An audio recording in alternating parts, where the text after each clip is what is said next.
Hello friends, ఎలా ఉన్నారందరూ? నేను మీ Anusha. Welcome back to Telugu రుచులు.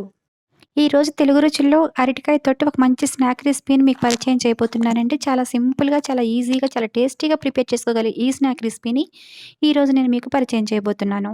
అరటికాయతోటి ఎప్పుడు మనం ఫ్రై కానీ, కర్రీ కానీ చేసుకుంటూ ఉంటాం కదండీ! ఒకసారి ఇట్లా ఈ విధంగా 65 చేసుకోండి. చాలా చాలా బావుంటుంది. అందరూ ఎంజాయ్ చేస్తారు. చాలా చాలా సింపుల్‌గా, చాలా టేస్టీగా ప్రిపేర్ చేసుకోవచ్చు.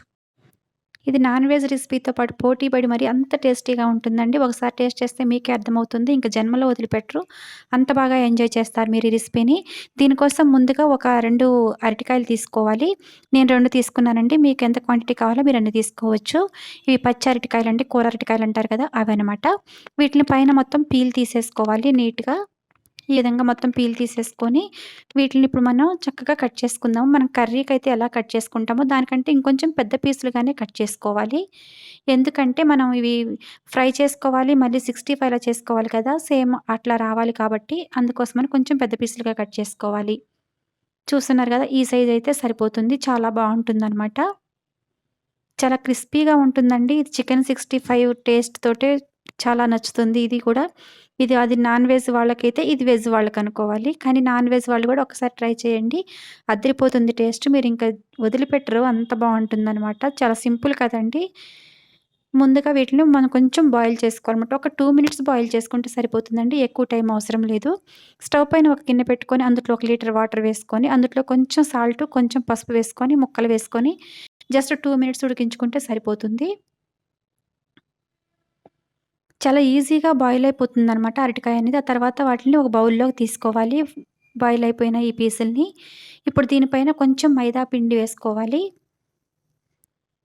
జస్ట్ కొంచెం వేసుకుంటే సరిపోతుందండి. ఒక స్పూను మైదా వేసుకోవాలి. ఒక స్పూను కార్న్‌ఫ్లోర్ వేసుకోవాలి. జస్ట్ ఇవి తడి ఉంటుంది కదండీ! అవి సరిపోతుంది. ఆ తడి సరిపోతుంది. లేకపోతే కొంచెం వాటర్ వేసుకోవచ్చు. అందుట్లోకి ఒక కొంచెం సాల్ట్ వేసుకోవాలి. కొంచెం కారం వేసుకోవాలి. సాల్ట్ ఎందుకు కొంచెం వేసుకోవాలంటే, మనం బాయిల్ చేసుకునేటప్పుడు కూడా అందుట్లోకి మనం సాల్ట్ యాడ్ చేసుకున్నాం కాబట్టి, మళ్ళీ తర్వాత కూడా సాసెస్ యాడ్ చేస్తాం కాబట్టి కొంచెమే వేసుకోవాలనమాట. దీనికి వాటర్ చాలా తక్కువ పడుతుందండి. ఎందుకంటే మనం ఇది కొంచెం క్రిస్పీగా ఫ్రై చేసుకుంటున్నాం కాబట్టి, అది పిండనేది లూజ్ అవ్వకూడదనమాట. గట్టిగా ఉండాలి. ఇలా మొత్తం పిండంతా కోట్ చేసుకున్న తర్వాత స్టవ్ పైన ఆయిల్ పెట్టుకోవాలి. ఆయిల్ బాగా హీట్ అవ్వాలండి దీనికోసం అని చెప్పి. బాగా హీట్ అయిపోయిన ఆయిల్‌లోకి ఒక్కొక్క పీసులు విడివిడిగా వేసుకోవాలండి. కలిపి ముద్దలాగా వేసుకోకూడదు. ఒక్కొక్క పీసులని విడివిడిగా వేసుకొని కొంచెం ఇది బ్రౌన్ కలర్ వచ్చే వరకు ఫ్రై చేసుకోవాలి. చాలా తొందరగానే ఫ్రై అయిపోతుందండి. ఎందుకంటే ఇది ఆల్రెడీ బాయిల్ అయిపోయిన బనానా కదా! ఈ విధంగా మిక్స్ చేసుకుంటూ అన్ని వైపులా టర్న్ చేసుకొని ఈవెన్‌గా మనం ఫ్రై చేసుకోవాలి. ఇప్పుడు ఈ ఫ్రై చేసుకున్న పీసుల్ని ఒక ప్లేట్‌లోకి తీసుకుందాము. దీనికి ఆయిల్ గూడా ఏం పీల్చుకోదండి. చాలా తక్కువ పడుతుంది. ఇది మొత్తం ఒక ప్లేట్‌లోకి తీసుకున్న తర్వాత ఇప్పుడు దీనికి మనం సాసెస్ ప్రిపేర్ చేసుకుందాము. స్టవ్ పైన ఒక పాన్ పెట్టుకొని ఒక 2 స్పూన్స్ వరకు ఆయిల్ వేసుకోవాలి. ఆ తర్వాత సన్నగా చాప్ చేసుకున్న వెల్లుల్లి ముక్కలు వేసుకోవాలి. కంపల్సరీగా వెల్లుల్లి వేసుకోండి. అస్సలు స్కిప్ చేయొద్దు. ఆ ఫ్లేవర్ చాలా బావుంటుందనమాట. ఆ తర్వాత సన్నగా కట్ చేసుకున్న ఉల్లిపాయ ముక్కలు, సన్నగా కట్ చేసుకున్న పచ్చిమిర్చి, కొంచెం కరివేపాకు వేసుకోవాలి. ఆ తర్వాత ఒక క్యాప్సికమ్ గూడా చిన్న చిన్న క్యూబ్స్‌లాగా కట్ చేసుకొని వేసుకోవాలి. మనం ఎట్లా అయితే మంచూరియన్‌కి ఎలా ప్రిపేర్ చేసుకుంటామో చిన్న చిన్న పీసులు స్లైసెస్‌లాగా అలాగనమాట. ఆ తర్వాత అందుట్లోకి ఒక చిటికెడు ఉప్పు వేసుకోవాలి. ఒక హాఫ్ టీ స్పూన్ వరకు కారం వేసుకోవాలి. ఇదంతా మంచిగా ఫ్రై అయిపోవాలండి. ఎందుకంటే పచ్చి వాసన అనేది రాకూడదు కదా! ఇప్పుడు స్టవ్ ఆఫ్ చేసుకొని అందుట్లోకి ఒక హాఫ్ కప్ వరకు కర్డ్ వేసుకోవాలి. స్టవ్ ఆఫ్ చేసుకొనే వేసుకోవాలండి. ఇది మాత్రం అస్సలు మర్చిపోవద్దు. ఎందుకంటే స్టవ్ మీదే పెట్టేసుకొని అలాగే వేసేసుకుంటే పెరుగనేది విరిగిపోతుందండి. మొత్తం వేరేలాగా కనిపిస్తుంది. అస్సలు లుక్ బావుండదనమాట. అందుకని స్టవ్ ఆఫ్ చేసుకొని పెరుగు వేసుకున్న తర్వాత అది మొత్తం మిక్స్ అయిపోయిన తర్వాత మళ్ళీ స్టవ్ ఆన్ చేసుకోవాలి. అప్పుడు ఏం ప్రాబ్లమ్ ఉండదనమాట.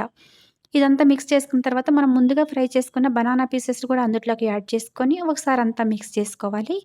ఆ తర్వాత సన్నగా కట్ చేసుకున్న కొత్తిమీర కూడా అందుట్లోకి యాడ్ చేసుకుంటే ఓకే. రెడీ అయిపోయిందండి మన అరటికాయ 65. ఎంత టేస్టీగా ఉంటుందంటే అది నేను చెప్పడం కంటే మీరే స్వయంగా ప్రిపేర్ చేసుకొని మీరు టేస్ట్ చేస్తే మీకే అర్థమవుతుంది.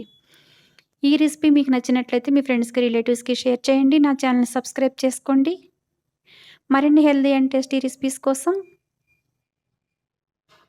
తెలుగు రుచులు ఛానెల్‌ని విజిట్ చేయండి. లైక్ చేయండి, షేర్ చేయండి, కామెంట్ చేయండి.